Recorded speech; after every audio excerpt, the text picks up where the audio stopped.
So I just finished watching Project Hail Mary, and here's my spoiler-free review. So the basic premise of this film is that Ryan Gosling plays Ryland Grace, who is a middle school science teacher who awakens on a spaceship several light years away from Earth, and he realizes that he's on a mission to save humanity and planet Earth.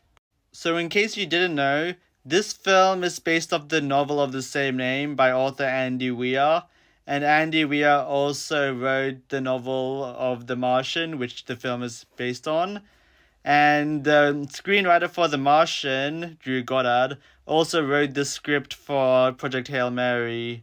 So, unlike The Martian, which was directed by Ridley Scott, this film is directed by filmmaking duo Lord and Miller, who have previously directed some of my favorite films of all time, including Cloudy with a Chance of Meatballs, The Lego Movie, 21 and 22 Jump Street, and they've also produced several animated films like The Mitchells vs. the Machines and the two Spider-Verse films. And they are, without a doubt, the perfect directors for this film. And them winning the Oscar for Into the Spider-Verse does not do them justice. Project Hail Mary is the first film that Lord and Miller are directing in over a decade, and they have absolutely knocked it out of the park for Project Hail Mary.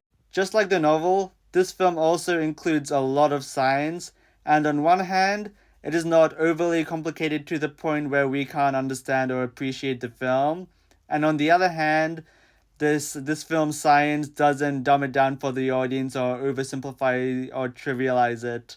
The best way I can describe this film is that it's basically if you throw Interstellar, Arrival, and The Martian into a blender. Also, this film was absolutely hilarious and it made me laugh out loud so many times in the cinema. Also, Greg Fraser's cinematography is absolutely astonishing and I absolutely loved it. In case you didn't know, Greg Fraser, who is also Australian, previously was the cinematographer for The Batman and Dune 1 and 2, and it's such a disappointment how he chose to devote his time for Sam Mendes' four Beatles films over being the cinematographer for Dune 3 or The Batman 2. But funny enough, this film also has a relation in some way, shape, or form to the Beatles.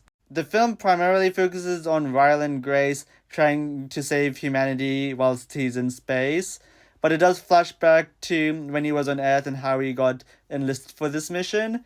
And to distinguish from the present and the past, the film shifts its aspect ratio whenever it goes to the past and shrinks it down, and then whenever it goes back to the present, it expands its aspect ratio. I also love this film's optimistic score.